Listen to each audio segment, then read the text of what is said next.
Hello students, I'm your educator Shrishti Srivastava, and today again I'm here with a series of videos for the chapter Living World.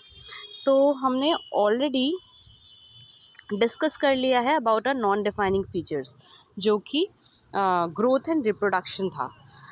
Now in this video I will talk about cellular organisation, जिसको कि metabolism से relate करके मैं आप लोगों को समझाऊंगी कि how actually it is a defining feature. ठीक है, so let's move on.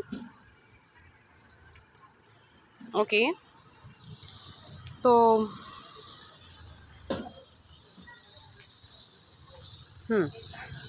Let's see how metabolism is a defining feature. और मेटाबॉलिज्म होता क्या है, सबसे पहले हम ये देखेंगे. तो मेटाबॉलिज्म क्या है? एनीथिंग, मतलब कि कोई भी जो रिएक्शन हमारे बॉडी में अकर हो रहा है, that is all under metabolism.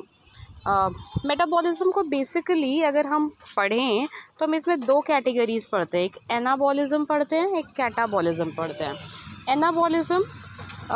Anabolism मतलब कि किसी चीज़ का फॉर्मेशन होना, और catabolism is to break down a thing. In anabolism things are forming, okay, and in catabolism a thing is breaking down. Okay, so ये है, मतलब कि जो भी हमारे बॉडी में रिएक्शंस अकर हो रहे हैं, they all are under the category of metabolism. तो ये मेटाबॉलिज्म पॉसिबल कैसे हो रहा है? हमारे बॉडी में हमारे जो सेल्स होते हैं उसमें कई सारे ऑर्गेनल्स होते हैं, तो सारे एक दूसरे की हेल्प करते हैं और किसी भी रिएक्शन को अकर होने में हेल्प करते हैं. फिर अगर मल्टी सेलुलर ऑर्गेनिजम्स की बात की जाए तो बहुत सारे सेल्स मिलके टिश्यू बनाते हैं. Then tissues combine to form organ, and then organ system is form by the combination of various organs. तो ये सारे एक दूसरे की हेल्प कर रहे हैं और एक कोऑर्डिनेशन में काम कर रहे हैं, और इनकी वजह से वेरियस केमिकल रिएक्शंस हमारे बॉडी में अकर हो रहे हैं. तो जैसा कि मैंने लिखा है, you can read it, formation of different chemicals and the conversion into other chemicals or biomolecules. This is metabolism in simple terms. You can define it. Then in our body, thousands of them occur simultaneously. मतलब कि एक साथ thousands of reactions occur in our body. Even in unicellular organisms also these reactions occur. So these are not an exception to the multicellular organisms. So इसीलिए तो हमने इसको defining feature में रखा है, क्योंकि ये ऐसा रिएक्शन है जो विदाउट एनी एक्सेप्शन सारे लिविंग ऑर्गेनिजम्स में पाया जा रहा है. ठीक है, ठीक है. हाँ, बट एक चीज़ है, जैसे कि ये जो रिएक्शंस हैं, we have also found that they can be performed in vitro. In vitro का क्या मतलब होता है कि बाहर आप लेबोरेटरी में इन अ टेस्ट ट्यूब या फिर कोई एक्सपेरिमेंटल अपैरेटस में आप उन रिएक्शंस को परफॉर्म कर सकते हैं, लेकिन वहाँ पे due to lack of cellular organisation, वहाँ पे सारे केमिकल्स तो हम प्रोवाइड कर देते हैं लैब में आर्टिफिशियली, लेकिन हमारा वहाँ पे सेलुलर ऑर्गेनाइजेशन नहीं प्रेजेंट हो पाता है. इसलिए उन रिएक्शंस को लिविंग रिएक्शंस कहा जा रहा है, उन्हें लिविंग थिंग्स नहीं कहा जा रहा है या लिविंग बींग्स नहीं कहा जा रहा है. They are only living reactions.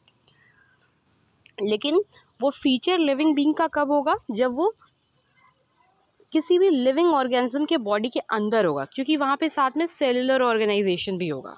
ठीक है, तो here तो we can say that कि when metabolism is occurring together with cellular organization, it is a defining feature. और अगर आपसे कोई पूछता है कि अगर केवल मेटाबॉलिज्म की बात पूछता है, then also it has been mentioned in NCERT that it is a defining feature. अगर केवल सेलुलर ऑर्गेनाइजेशन के बारे में पूछा जा रहा है, it is also a defining feature. So you can say that both are defining features. और अगर आपसे उन रिएक्शंस के बारे में बात की जाए कि जो लेबोरेटरी में अकर होते हैं without the presence of cellular organization, so they are just living reactions. Okay, they are not living beings. उन्हें living organism नहीं कहा जा सकता. हाँ, क्योंकि वो reactions हो रहे हैं तो they are living reactions. Okay, I hope you understood this concept. मैंने इसे समराइज़ भी किया है कि why they have been kept in the defining feature of living organism. पहला ये कि they are present in all living beings, और ऑल लिविंग बींग्स में प्रेजेंट होने से क्यों हम कह सकते हैं कि वो डिफाइनिंग फीचर है, क्योंकि they all have, all living, since they all have का मतलब all the living beings have cellular organisation. Okay, and second thing, जो in vitro reactions lack cellular organisation, in vitro में सेलुलर ऑर्गेनाइजेशन होता नहीं है, इसलिए they are just living reactions. Okay, तो इस तरह हमारा मेटाबॉलिज्म एंड सेलुलर ऑर्गेनाइजेशन जो है, they are defining features. So I hope you understood all this concept. So see you again in the next video. उसमें हम कॉन्शियसनेस के बारे में पढ़ेंगे, ठीक है।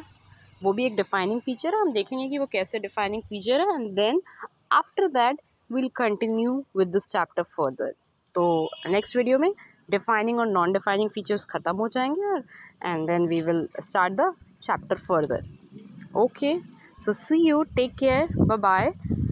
इस चैनल को ज़्यादा से ज़्यादा आप लोग लाइक कीजिए, शेयर कीजिए, सब्सक्राइब कीजिए, so that this channel can grow. Okay, so take care, bye bye.